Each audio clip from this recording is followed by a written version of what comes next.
whereas if they burn up the hours in transit, they may only be able to see one customer.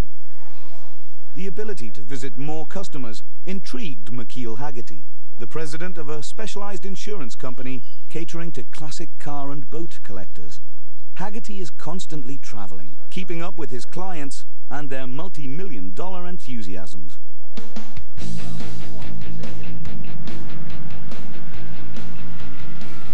Haggerty agreed to test whether a private jet would allow him to visit 3 sites in one day and still have some time left over for fun. He invited his fiancée and a few friends along for the ride. Well, you know, you have the folks who do it a lot, either on their company's planes or they, family, or they know somebody.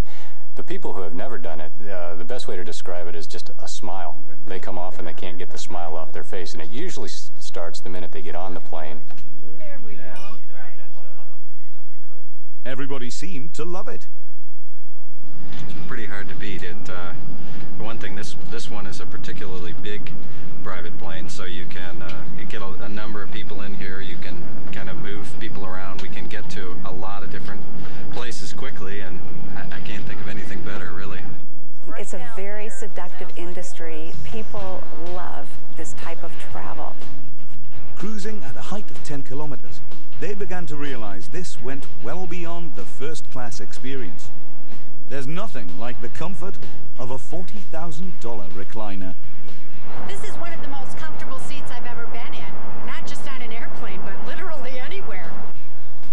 45 minutes after leaving Los Angeles, Haggerty and friends arrived at their first stop, Monterey, California. 15 minutes later, they were in Pebble Beach, where Haggerty met 2 potential customers. All of this was accomplished in less time than would normally be spent queuing at a commercial airport. Then it was on to Lake Tahoe, California.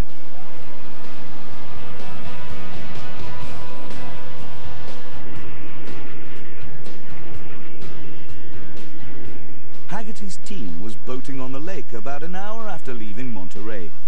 They met one of Haggerty's clients, a prominent collector and restorer of classic wooden boats.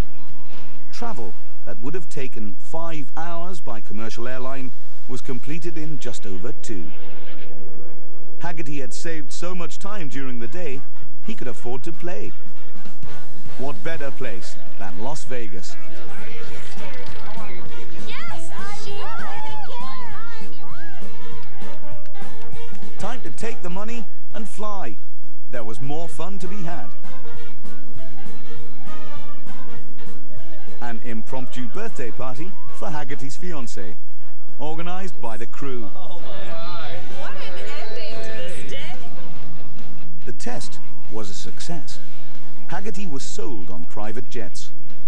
I think I would use one of these things in a way just like today. Today was a great example. We got to go to a couple places that are sort of hard to get to.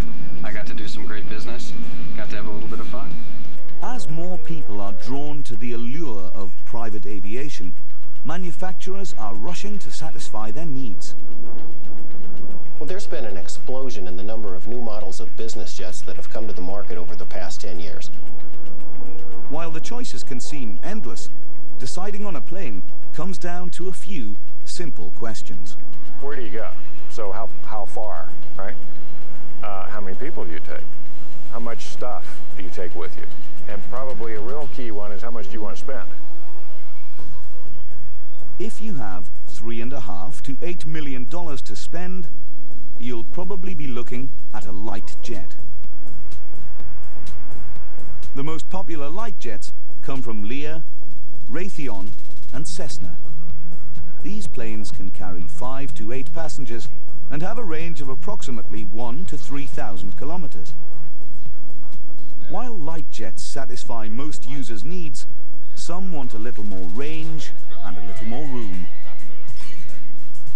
For customers ready to spend $10 to $15 million, there is the medium-range, mid-sized executive jet.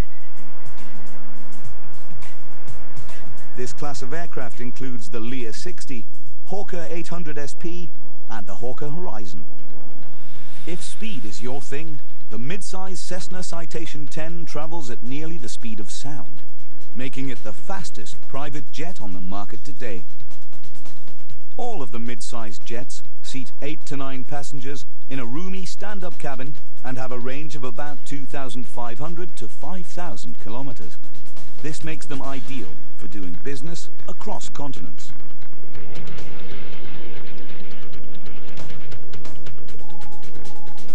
The needs of world travelers spurred the creation of the heavy haulers. Large executive jets like Bombardier's Challenger 604, Dassau's Falcon 900, and the Gulfstream 4. Each of these planes is capable of carrying 9 to 12 passengers 6,000 to 7,000 kilometers without refueling, roughly the distance from Paris to New York. These customers are willing to pay between $17 and $35 million for that capability. And for some, that still isn't enough.